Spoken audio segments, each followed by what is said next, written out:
This message comes from Capital One. The Capital One Venture X Business Card has no preset spending limit, so the card's purchasing power can adapt to meet business needs. Plus, the card earns unlimited double miles on every purchase, so the more a business spends, the more miles earned. And when traveling, the Venture X Business Card grants access to over 1,000 airport lounges. The Venture X Business Card. What's in your wallet? Terms and conditions apply. Find out more at CapitalOne.com/VentureXBusiness. Welcome to Carpe Dime, a podcast about personal finance and everyday life. I'm Jamie Davidson. And I'm Nicole Jackson from Financial Center. Thanks for spending your time listening to us talk about how life and family affects us achieving our financial goals. Today, we are tackling a topic, Jamie, that we mention almost every episode. But I don't think we've ever actually fully broken it down. I think we're going to talk about the B word, budgeting. Budgeting. Yeah. So maybe you're already doing this. Maybe it's time for a fresh start. Let's take a look. This episode might be just for you. So we've done budgeting for Christmas. We've done budgeting for vacations. I mean, I think we even got into Halloween at one point. But today we're going to get into budgeting that everybody should look into so that they can stay financially fit and healthy, right? Absolutely. Budgeting doesn't always sound fun, right? It's one of those things we don't really like to talk about or don't want to do it, but it allows us to get in control of our money and know where our money's going. And believe it or not, once you get control of your money and where it's going, your financial life is much easier. A little Zen moment there. So you got some numbers for us today? First off, only 32% of the U.S. households prepare a monthly budget. Wow. Yep. 68% setting themselves up for failure. No, oh yeah, math. I was like, no, I said 32. Yeah. Anyway, 62%, there's another number, of Americans live paycheck to paycheck, including 45% of those who earn over $100K per year. Yeah, as you look at those numbers, that sort of goes with the other things we've talked about in the past, where there's so many people in our population that don't even have emergency savings. Mm-hmm. So as you look at this, and then you look at the 100,000 per year and over, a lot of times it's not about how much you make, right? A lot of people assume that if you have a lot of money, then you don't have a lot of problems. Doesn't it? What money, mo problems? That's right, more money, more problems. And the last stat I have is 93% of people who use a budget say they feel more in control of their money, with 70% reporting that it has helped them reach a financial goal. That says it all right there. It does. The people that are successful with their money say this is the way to go. And we've talked about people with money that make a lot of money, people that don't make a lot of money, but those that know how to budget are happier. It's about being happy and having control and not worrying about your money, right? Mm-hmm. So when things happen, you're prepared. So the answer to that is we're going to talk about it today. Yeah. The B word, the budget, right? Oh, you interrupted me. I'm going to. Let's start about that B word. What is a budget, Jamie? A lot of people talk about it and immediately they think that they're being restricted. It's almost like dieting, but is that really what a budget is? Oh, absolutely. It's like, oh, I can't have that. No, actually, it's not that, but that's how we look at it. It's really more of it's a roadmap to your spending and your savings and your debt. So it's really, you should use it as a tool. We use tools to do things, right? Build things. The budget's the same way. It's a tool in your toolbox. So if you want to reach a goal, whether it's saving for a house, paying off debt, or just having money for a fun vacation, let's say Disney, a budget is going to help you get there without the stress of guessing if you can actually pay for it. I'm laughing, everybody. Nicole's got the Disney fever, it sounds like, over there. Yeah, and spoiler alert here. A good budget actually includes what? That fun money, right? Mm-hmm. You're going to go to Disney. You want to prepare. So when you come back from Disney, you're not sad because you don't have any money left over, right? So let's talk about it. All right. So step one would be to know your numbers, right? Before you can come up with a plan for your money, you need to know what you actually have, where it's coming, and where it's going, right? Yeah, absolutely. We talk about getting on that scale. We have these two buckets here, money coming in, money going out. It's time to actually gather all those goods and actually know exactly what's coming in, exactly what's going out. Don't just put a hole in the bucket and hope that it makes it from one to the other. That's right. Yeah. So you gotta count all those things, and a lot of times we don't want to look at the one bucket, the spending bucket, because when we don't look at the spending bucket, I'm going to bring a third bucket in that's not going to have anything in it called savings. Yeah. Right. So we look at the fixed and variable ones? Yes, always. You've got to plan for fixed and variables. Many examples of that would be What's the fixed expense in your household? Mortgage, monthly Your mortgage. It's the same, right? Every month it's the same, right? Mm-hmm. Is your fuel cost the same every month? No. Okay. How about your electric bill or your heat bill? No. Okay, so those are variables. So Yes. you've got to sort of plan for those, right? We know this. Example of variable when it comes to utilities, you're probably going to spend more money in the winter if you live in a cold place than you do in the summer. Right. Okay, very good. All right, so then you might be surprised when you look to see where your money is actually going, right? Sometimes those $5 charges add up fast. Like I might have stopped in a certain beverage drive-through on the way here. Would it be the S place? It would definitely be the S place. Yeah. And I think a lot of times we're pretty good at knowing our fixed expenses going out. Mm-hmm. And we're not too bad about our variable, but it's those little things, like you said, they add up. Right? They do. I don't know if you went to lunch today. If you did, if it wasn't in the budget, it's going to add up and you're going to eventually see it. You're actually going to not see it because you're not going to see the money. And that's really what this is all about. So, we're going to talk about, do we just track for 1 month? Do we track for multiple months? If you want a successful budget, you've got to actually do the first step, which is know your numbers. Correct? It's a reality check, right? Yeah, it's a reality check that a lot. It's like going to the doctor. You don't want to go get your physical, right? Right, Yeah, right. I know what that's like. So once you know your numbers, it's time to make that plan that actually fits you and your family's life. So I put that in there on purpose because a lot of times you'll have a budget for a family, but the whole family doesn't know that budget. Right. If you've created a budget in your head, but you haven't shared it with your spouse, and then you're upset that they're overspending, well, shame on you. And I can say shame on me because I've done that before. Right. And I know a lot of our listeners right now are probably thinking, oh, I've heard this episode before, right? We talk about the 50-30-20 rule with 50% of your income going to your needs. What do they say, though? You have to hear something 7 times before you remember it? So right. we're just Yes, reinforcing exactly. good behavior. So 50% goes to your needs, 30% to your wants, and 20% to your savings or debt, which...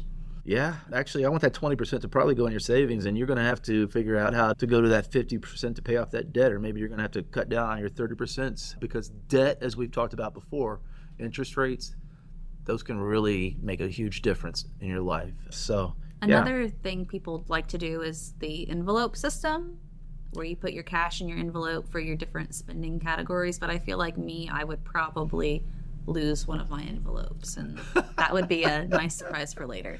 There you go. Yeah, envelope method, that's one that's been used for many years. I've used it in the past. I still like the envelope method. Just like you said, though, carrying around a lot of money, not a lot of money, but money in envelopes can be a little bit concerning at times. But you've got to really figure out if that fits your needs or not. So when you're sitting down and you're creating that plan, you got to find out what works for you. So it might be that envelope method. It may not. And keep in mind a couple things. First, what is your goal for the budget? Is it maybe you're already good at savings, so it's not really about paying down debt. Mm-hmm. So you set savings goals that you've already hit. So what do you do next, right? Right. I say you go celebrate, but some people say no. Are you trying to decrease that debt burden? So if you're decreasing your debt, though, that means you've got to pay that off. So you're probably having trouble doing what? Saving, because you're paying down that debt. Or maybe you're just trying to better understand your finances and understand where they're going and where your money's going. Right. Amazon. I can go down the list. We don't want to talk about Amazon. We don't want to talk about this? No. So the next one is you got to think, do you have a time frame? Mm-hmm. I love the idea of getting together at the beginning of the year, January, and setting the goal for the year, talking about it monthly, seeing where you are, what you've done right, what you've done wrong, and having that conversation throughout the year. And hopefully at the end of the year, you had a good fiscal year, and maybe you can celebrate a little bit. It's what they call like a SMART goal, right? Where you set a measurable and achievable something R to target what your goal is at the, I don't know. I've got extra letters that don't make any sense. You've got right now. all kinds of letters in Yeah. there. SMART, yeah. So SMART goals are the way to go because they're realistic. That's what you're looking for your R, I think. Oh, there you go. A's for achievable, yes. T's has a time frame in it. Oh, yep. See, S would be specific, there's a reason and why. then M is measurable. So I just went Okay, all so over. now- I went all through. I went all What through was the that alphabet the word? wrong way, right? So whatever you're doing, it's really finding out what your need is. Right. And- And you have to be honest with yourself, right? Because otherwise, you're going to try and save for a big purchase or lower your debt. But if you're not real about what your expenses are, It's kind of funny how much we lie to ourselves. right? Oh, yeah. It's like I mean, when you look at your driver's license weight, right? Well, no, I don't know about that. Oh. Yeah. That must be a I'm common. referring to, not wanting to know where that money went, right? So this is where you're really digging in and going, like you said, you stopped today and got a beverage on the way.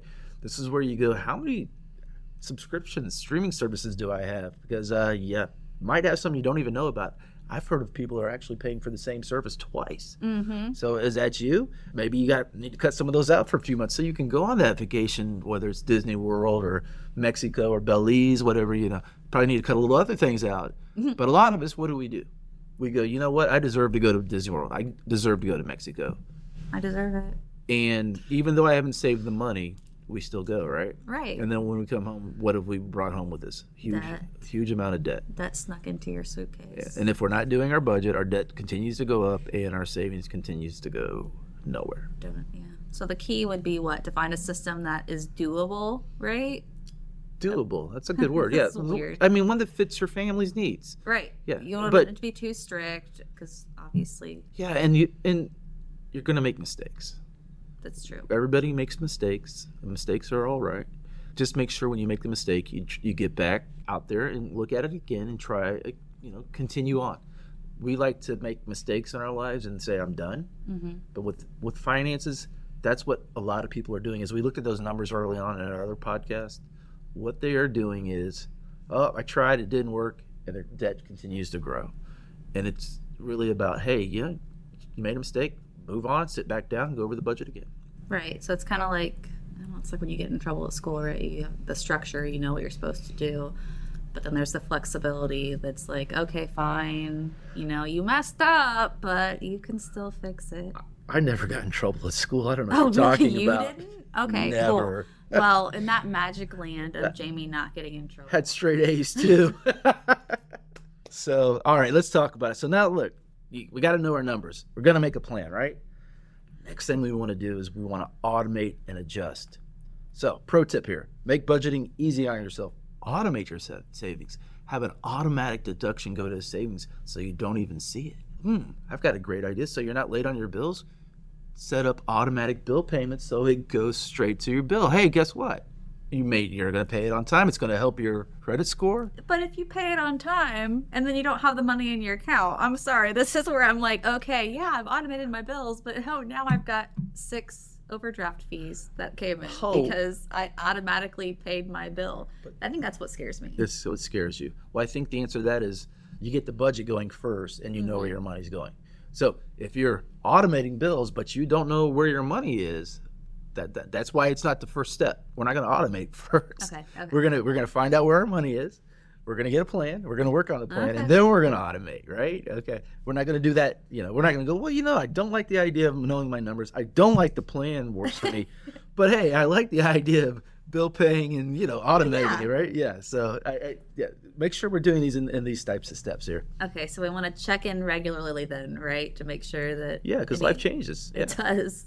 You could have extra kids or extra pets or extra car payments, right? That are going to raise or lower what you've actually got kind of sitting there. I mean, we've been talking, and I'm not dating this recording, but for the last couple of years, we've had inflation, right? So grocery prices are not what they were a year ago or 2 years ago.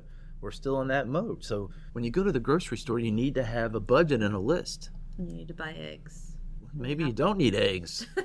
I think maybe you go, do we really need eggs this week? And have that conversation. But as everybody's freaking out about eggs, it's like it's eggs. I don't need eggs that badly. So you got to keep looking at it. And hopefully you're getting raises too, right? So we need to adjust our budget with our raise. A lot of us get that raise and we go, woohoo. Or we get that tax refund and we go, woohoo. And we don't put that money where it needs to go. Whoa, whoa, whoa. Mm-hmm. Okay, whoa. Not woo. Whoa. Look at Nicole. She's the strict one. I tell you, she must have gotten straight A's. Okay, fine. Let's get back to the topic. We know that budgeting sounds great in theory, but what about when it gets tough, right? What about when you don't think you have enough money to do the budget that you want to have or have the time to make it to your end goal? Well, I think the answer is start simple. I think too many people just dive in these complicated apps and budget templates, and if it doesn't fit, I'm going to quit. Mm-hmm. If it doesn't fit, I'm going to quit. So just start tracking your spending. That's the first step. Just understanding where your money goes, because I can tell you, before you even start the budget, if you track your money, you're going to have that moment where you go, oh my God, I didn't realize I was paying that much or spending that much on this, that, or this, and that. So start tracking that spending. Next, you can look through your spending to see if there are unnecessary costs you could cut. I myself, and I'm sure you can say this, Nicole, I'm sure there's probably something in your budget and my budget that we could probably cut if we needed to. You think so? If I had to. If you had to. Yeah. I streaming services, I'm guilty. Right. I'm guilty. I'm still not paying as much as I used to pay, but I'm guilty. So you can look through your spending and see if there's any unnecessary costs, something you probably are paying for that you don't need.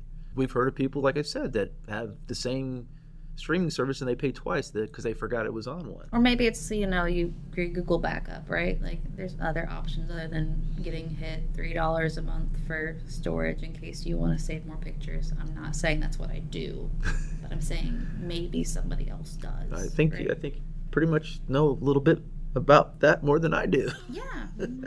Now, stay with me, because this next part is the hardest. Set some realistic goals that can make a difference. So you mean like lowering my debt X% this year, or going to Disney sometime next year? Those kind of goals? Yes. Sometimes you've got to give up a few things to get there where you want to go. So start small and saying, I'm going to stop going to McDonald's so much, because McDonald's isn't expensive, but it's not cheap It either. can also help you achieve more than one goal. Well, hopefully, yeah. That's the whole idea. What about the unexpected expenses excuse? Like, So- I didn't know. So that's the one where we've talked about before, where the majority of Americans don't have $400 in a savings account.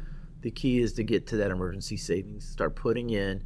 And here's the thing that people, when we talk about this, think that you need to go from 0 to 1,000 quickly. And it's not about that. It's about, okay, so we didn't go to McDonald's twice this week. We saved $20. Let's put that in the savings. See, what happens is when we stop going to McDonald's, we take that 20 and spend it somewhere else. So it's really about making that decision and then going that way and putting that emergency fund. So when that does happen, I can tell you, I'm not happy when I have to get in my emergency fund, but at least I have the money there. Right. Think of the stress when you don't have the money there. Okay, so in the end, budgeting doesn't have to be complicated, right? Start by making the decision to build a budget, create your plan, and then from there, it's about knowing your numbers, making a plan for what works for you, right? Yeah. And checking on it regularly. Yeah, and remember, you're in control. Your budget should serve you and your family. It's not there to stress you out. It's not like if you skip a day at the gym, oh my God. If you end up going to McDonald's one day, that's okay. Just remember that and try not to do it again. It's the flexibility. A little magic. bit of flexibility, yes. Yes. What'll happen though is when you start using a budget and you start getting better at savings, it sort of becomes like the fun thing to do. It takes the place of all those other things. If you haven't looked at a budget and it just seems like it's too much, start little and do it and try it. And I think if you're listening and you do take those steps, your financial life, you're going to eventually see that it gets better. I mean, you're great at budgeting. I mean, you really are. You're great at, I'm talking to you, Nicole. You really are good with managing your money.